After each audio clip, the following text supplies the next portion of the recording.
Good afternoon and welcome to BizTech's ASEAN Midday Market Watch. Our guest today is Gabriel Yap. He's the Executive Chairman of GCP Global. Gabriel, great to have you on the show today. My pleasure, Brian. Now, Gabriel, before we get your insights, let's take a look at how markets are performing across the region. Now, we'll start close to home with the SGX, which is at 3,108.18. It's up 0.07%. Now, Bursa Malaysia is at 1,619.88. It's down 0.58%.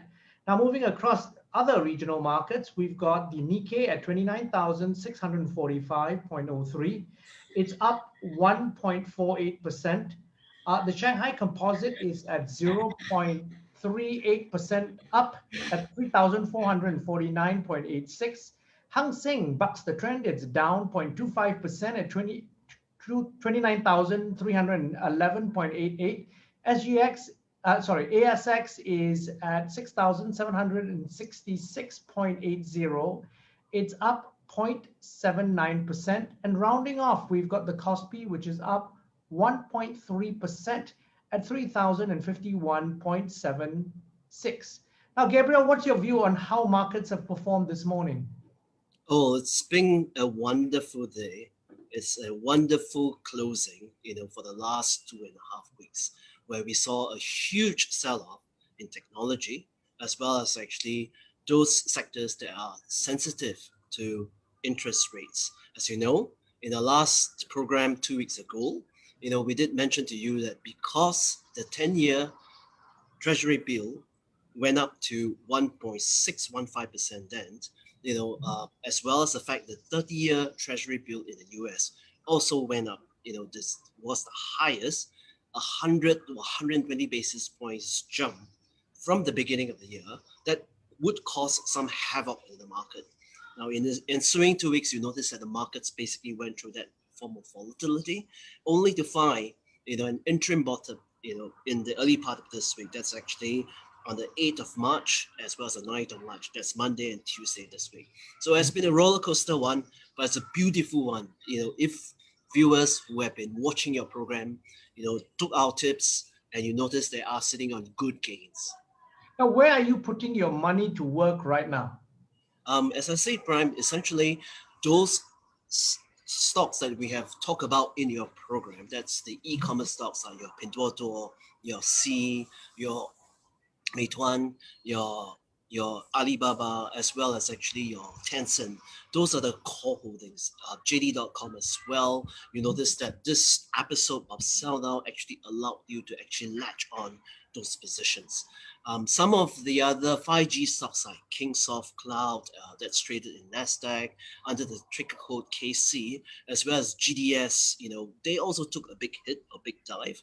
We had present a best buying opportunity. The other one, of course, are your gaming stocks, your Activision Blizzard, your Electronic Arts, your Take-Two, as well as just 2 days ago, the newly listed one, Roblox, so that's again also on my list. I think a lot of kids are playing Roblox and their shares have just skyrocketed. Yes, 60% of US kids between the age of 6 to 13, Prime, is actually playing on Roblox. At my time, when I was 6 to 9, I was playing Goli or Marble. That's the same. But Gabriel, you're in Singapore. The SGX is the best performing market in the region this year. What's your view on why this has been the case? Well, first and foremost, Prime, I don't think I want to read too much into the SGX outperformance this year so far, simply because I think the STI index is rather skewed. Now, the three big banks plus Singtel constitute 46% of the movement of the STI. So all you need for the STI to move up is the movement of these four stocks, And secondly, SGX moving up this year, is just to make up for last year's underperformance. As you know, SGX is the worst performing market in Asia last year. So it's just a matter of catching up. And thirdly, if you just go 10 years back, the STI was at 3,109. We are still below that level. Can you imagine that? So, so I wouldn't read too much into this outperformance in the interim. Do you see where are the sectors you see value now in the SGX? For SGX, most of the time, other than the banks, the other sectors that we are very focused at, as you know, is the real estate investment trust. A lot of our students come to our classes for the last 32 years to learn and understand about REITs. And as you know, Brian, essentially this coming Thursday, we actually welcome your viewers to join us for a charity foundation event with Charity Community Foundation of Singapore on Thursday, 8 p.m.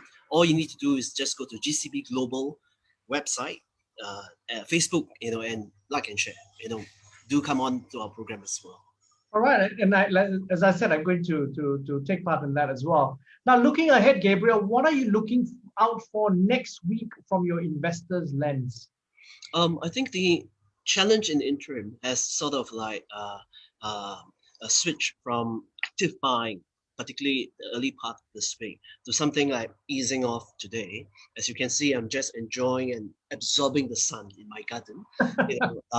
After a great week of hectic bottom fishing, I think essentially in the interim between whether it's next week, next month, or for the rest of the year, I think we just need to look at how the US Treasury will continue to perform. I think on the one hand, you need to understand that yes, there's economic growth. Yes, good economic growth may fuel inflationary fears. Now, all this, if it comes through too fast, too quick, it will depress the market valuation. But you also have to understand, Brian, that essentially the US Treasury bill going up so sharply has precedents before.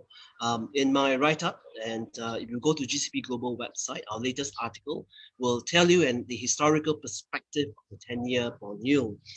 Back in 2012 to 2013, it took 11 months to climb from like 1.5 to 3%. I'm talking about the 10-year Treasury bill. So it's like 150 basis points in 11 months. This time around, the markets basically went for a nosedive simply because, we actually went up almost 100 basis points in 2 months and eight working days. Can you imagine, Brian? So the perspective is very different.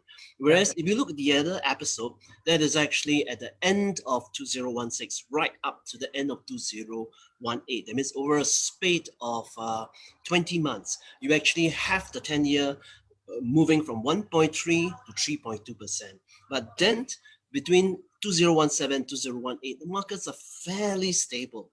So if we have this kind of conditions, yes, the 10-year may be inching upwards, but as long as it's not skyrocketing up in too short period of time, markets will behave, as should you. Gabriel, as always, thank you very much for coming on the show. Thanks, Brian, and hope to see you on Thursday, as well as your viewers across Asia.